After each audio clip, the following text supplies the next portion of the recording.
हज़रात अस्सलामु अलैकुम वरहमतुल्लाहि वबरकातुहू। अल्लाह तबारक तआला ने इंसान को समाज के साथ रहने वाला बनाया है। इंसान सामाजिक जीवन पर निर्भर करता है। अल्लाह ताला ने इंसान को जिस ख़ास सलाहियत के साथ पैदा किया, उस पर अगर हम गौर करें तो हम ये मिलाते हैं कि एक इंसान अपनी बुनियादी ज़रूरतों को भी पूरा करने में अकेला सक्षम नहीं है। यानी खाना, कपड़ा, यानी इंसान की जो बुनियादी चीज़ है, रोटी, कपड़ा और मकान, उसको भी पूरा करने के लिए उसको दूसरे का सपोर्ट लेना पड़ता है, दूसरे का सहयोग लेना पड़ता है। ये इंसान की फितरत है। वो खुद से हर एक काम नहीं कर सकता। इसलिए अल्लाह ताला ने परिवार का आगाज़ किया। यानी आप गौर करें कि परिवार का इम्पोर्टेंस हमारे लिए कितना है।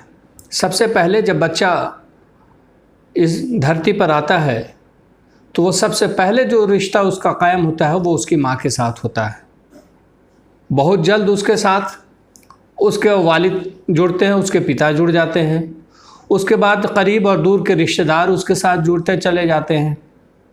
उसके ये जो रिश्ता का जुड़ाव है, ये उसका भरण पोषण करने की जिम्मेदारी उसके परिवार पर होती है। दूसरी तरफ पे हम अगर देखें तो परिवार की ज़रूरत, इंसान की ज़रूरत है परिवार।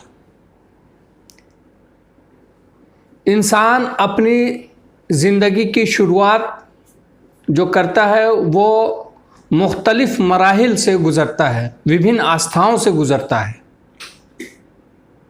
वैसे हम अगर देखें तो 3 आस्थाओं में हम विभाजित कर सकते हैं कि इंसान 3 अवस्थाओं में, 3 मरहलों से गुज़रता है।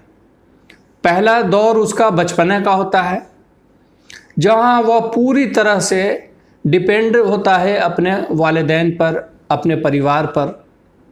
वो कुछ भी नहीं कर सकता है। अब बिलाशुबा पूरा परिवार उसकी देख रेख, उसकी ज़रूरतों को पूरी करने में लगा होता है। कभी कभी भूलवश कुछ कोताहियाँ हो जाती होंगी, लेकिन जानबूझ करके कोई भी परिवार, कोई भी इंसान उनके साथ उस बच्चे की परवरिश में कमी नहीं करता है। उसके बाद युवा अवस्था होता है। इस अवस्था के अंदर जितने परिवार की मदद उसको ज़रूरत होती है, वो उससे ज़्यादा सहयोग अपने परिवार का करता है।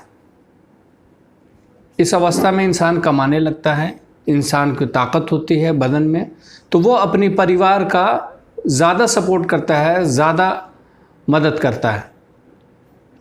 तीसरी अवस्था होती है वृद्धावस्था। इस अवस्था में इंसान कमज़ोर होने लगता है। बुढ़ापे की वजह से धीरे धीरे उसके कमाने की ताकत, उसको अपने मेंटेनेंस की ताकत कम होने लगती है। अब वो इंसान जो कल निर्भर था, आज वो निर्भर हो जाता है परिवार। तो परिवार इंसान की बुनियादी ज़रूरतों में से है। ये कभी कभी वक्त के साथ अपने समय पर आता है, लेकिन कभी कभी ऐसा होता है कि आकस्मिक कोई घटनाएं हो जाती हैं, एक्सीडेंट्स वगैरह हो जाते हैं, उसमें या पैरालाइज हो जाता है इंसान, तो वो ज़्यादा मजबूर हो जाता है। वो जवानी के आलम में भी परिवार का मोहताज बन जाता है। परिवार की अहमियत का अंदाज़ा इस बात से भी लगाया जा सकता है कि ये तमाम मराहिल जो गुज़रते हैं, उसमें परिवार इंसान की ज़रूरत बन जाती है। हर इंसान की ये ज़रूरत है कि वो परिवार के साथ रहे। आप देखेंगे कि सिर्फ यही नहीं, बल्कि एक इंसान जब परिवार से जुड़ के रहता है तो उसको ये एहसास होता है कि हम आपस में मजबूत हैं, और वो तमाम परेशानियों को, तमाम तकलीफ़ों को एक दूसरे के साथ मिलकर उसका मुकाबला करते हैं और उसको जीत लेते हैं। उन तमाम परेशानियों को, उन तमाम तकलीफ़ों से लड़ाई लड़ते हैं और तमाम लोग एक दूसरे के साथ दे करके उस परेशानी से उसको निकाल लेते हैं। परिवार में सहानुभूति, प्रेम होता है, सुरक्षा की भावना होती है। परिवार में जब इंसान रहता है तो सुरक्षित महसूस करता है। वो जब बाहर रहेगा तो वो इस बात से बेफिक्र रहेगा कि हमारे पीछे हमारे घर को कौन देख रहा है, तो परिवार के अन्य सदस्य उसके साथ जुड़े रहते हैं। यानी परिवार का कोई एक दो फ़ायदा नहीं है, अनगिनत फ़ायदे हैं परिवार के, जिस पर गौर किया जा सकता है और उसका एहसास इंसान को करना चाहिए कि परिवार हमारे समाज के लिए, हमारी ज़िंदगी के लिए बहुत ही बुनियादी ज़रूरतों में से एक ज़रूरत है। परिवार की जो विशेषता है जीवन की, इंसान की, आप इस पर गौर करें कि इंसान और जानवर के बीच में बड़ा फ़र्क है। इंसान परिवार के साथ होता है, जानवरों के अंदर में परिवार की कोई विशेषता नहीं होती है, उनके यहाँ परिवार का कोई कॉन्सेप्ट नहीं होता है। वो काम वासना के लिए जानवर एक दूसरे के करीब आते हैं और कुछ दिन बाद जब उनके बच्चे होते हैं तो मादा जो होती है जानवर, वो अपने बच्चों की परवरिश उस समय तक करती है जब तक कि वो खुद अपने पैर पर इस काबिल नहीं हो जाता कि वो अपनी जीवन यापन कर सके। इस जीवन यापन करने के बाद जब वो इस लायक हो जाता है तो उनके यहाँ परिवार नहीं रहता है। फिर वो बच्चा अपनी माँ से अलग, माँ बच्चे से अलग, फिर अपनी अपनी दुनिया में, अपनी अपनी ज़िंदगी में अपने अपने शिकार करने के लिए लोग चले जाते हैं।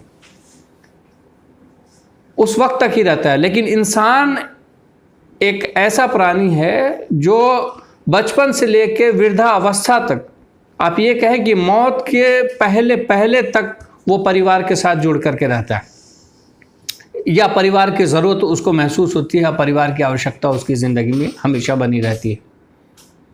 अब परिवार के रूप को भी हम देख सकते हैं कि परिवार कितने प्रकार का होता है। तो आम तौर से ये माना जाता है कि परिवार 3 प्रकार के होते हैं: संक्षिप्त परिवार, विस्तृत परिवार और संयुक्त परिवार।